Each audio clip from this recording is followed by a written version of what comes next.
cybersecurity expert Charles Tendell. Systemic failures that brought their whole systems down. Charles Tendell, he's a certified ethical hacker.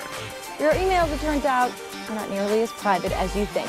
Show really how vulnerable we are. Charles Tendell, who deals with hackers all the time, says, if you have to ask yourself, is this right?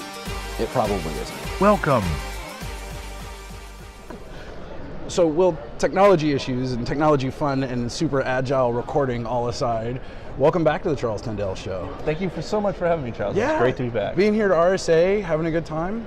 It's been a great show, and so it's only been a half a day so far, but yeah, or the keynotes this morning. On the show, so. Right? I know. So, refresh everybody.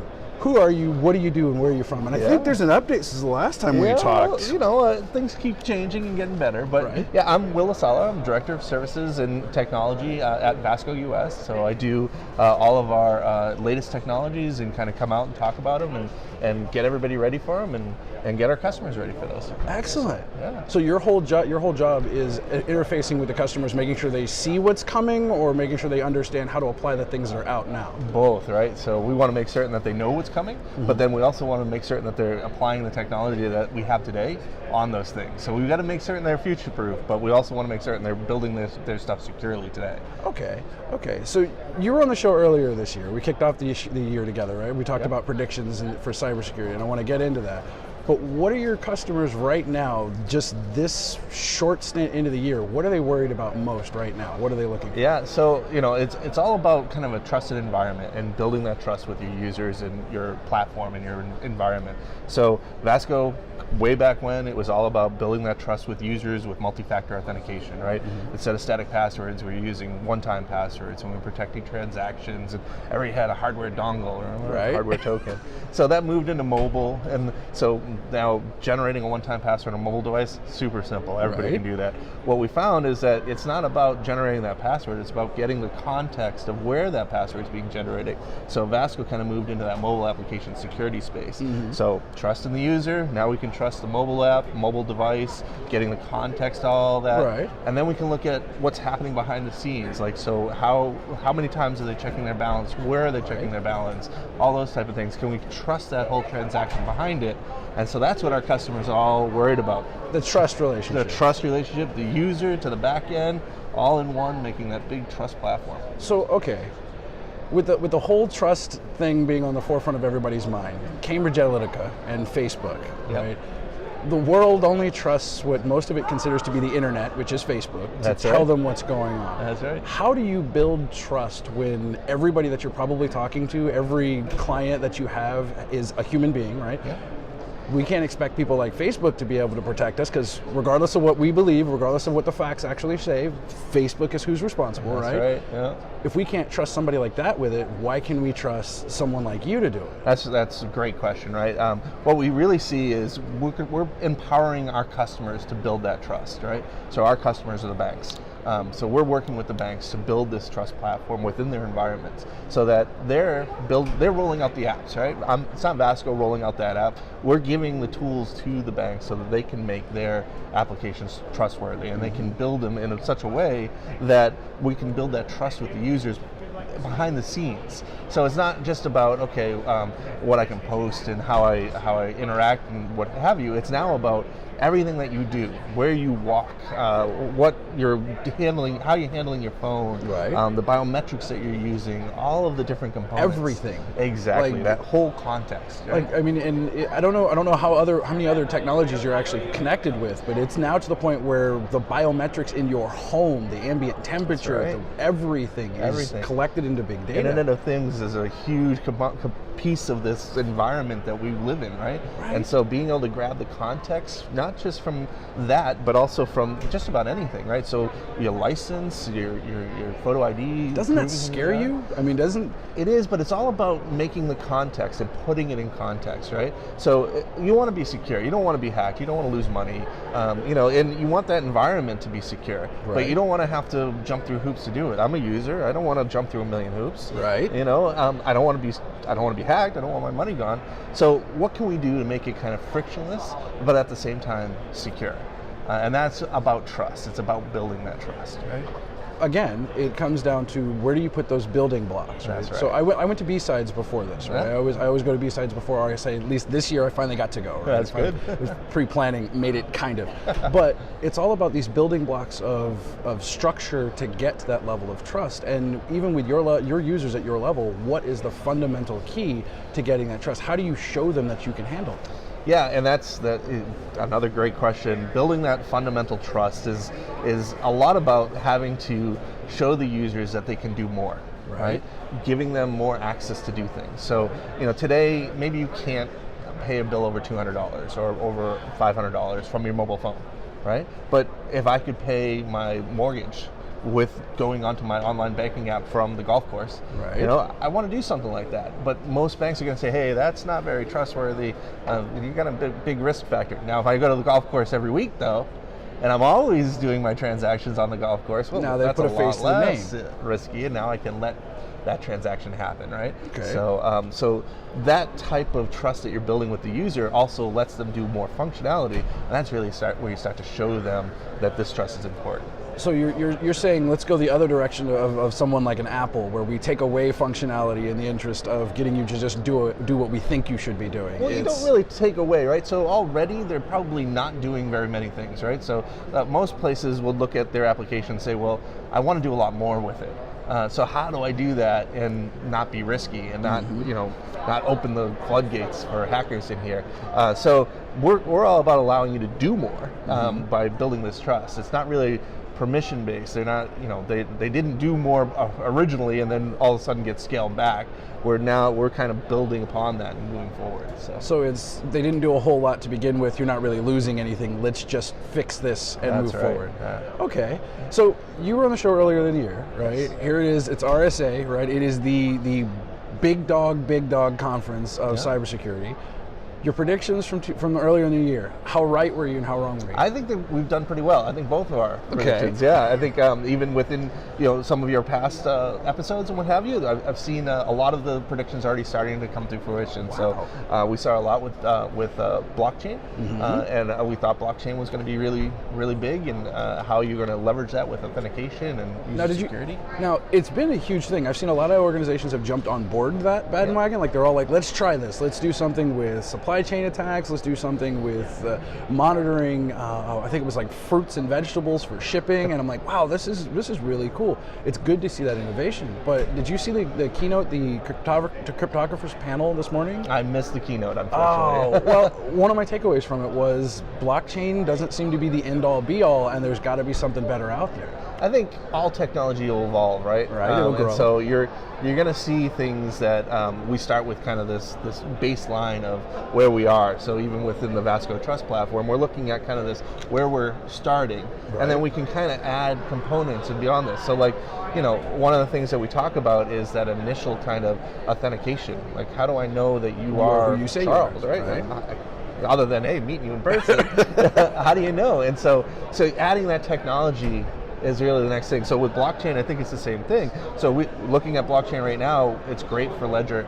I mean, and we see that within our own products, that using blockchain to really protect our e-signatures and document signings, that's tremendous technology. But yeah, eventually that's going to step up into other parts of that, right? Do you think it's ever going to be strong enough to do something like verified authentication or like people to vote? That's a good question. I'm not really sure yet. It's an interesting concept, and I think we need to look at that more. But yeah, there are a lot of tools out there. There are a lot of different other, I guess, applications that are out there. There's one tool called Keybase, right? That has gotten a lot of traction. Again, coming from B-Sides, a lot of really good use over there, where it takes multi-factors of information: your Twitter feed, your Facebook, your LinkedIn, if you want to publish your wallet ID, all of it to put together this profile. So you can say you are who you say you are, but still, I want to meet you face to face. I want to sit out and actually talk to you. Will always be the one that gets everybody won over. Yeah, absolutely. Yeah, that initial meeting or proving that identity is really an interesting thing. I see, so certainly grabbing all the social data that you're posting out there, that's one way of kind of proving that. And I think Facebook tried to grab all of the different images from wherever to try and prove that it is actually you, right? But there's all kinds of other ways to do it, like, taking a picture of the license and talking to somebody in real time and comparing that and making certain that all Works jives out. and works. Yeah. So I mean, again, that level of connectivity, that level of authentication, that level, like right now, you can build a trust relationship with somebody that you meet on LinkedIn in a matter of 15 Google searches. Yeah. Between Google and Facebook, what don't you know about someone? That's true. That's true. And that's the question: is like, do you actually trust that then?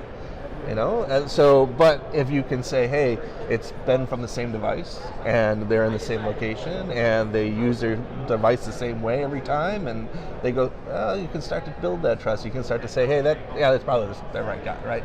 And then if you're looking at kind of the ID and looking at who that person is, you can say, hey, I know this person. He's allowed. I'm going to put that trust in him and let him do more. So. Yeah. Okay, well, I mean, that's from a user perspective. I mean, if we were to apply that kind of mechanism to the world, yeah, it'd be an interesting world, right? But then you have somebody who has to be in charge of the keys. It's true. It's true. And, well, hopefully you're going to have a technology that's in charge of the keys, right? And Skynet? Yeah, well, hopefully not Skynet, but a way to manage those keys that the individual owns, right? So that I, as a person, can deal with my own security profile. So I know that, okay, working with my relationship with my bank, that's a trusted relationship, and then I can see that security profile. So as soon as this bank picks up on, hey, you've got something that's overlaying your screen here, and that flags it, well, guess what? That's probably on all your other apps, right? So you want to know that as a user. You want to know, hey, I've got a virus on here, or I've got malware on my device.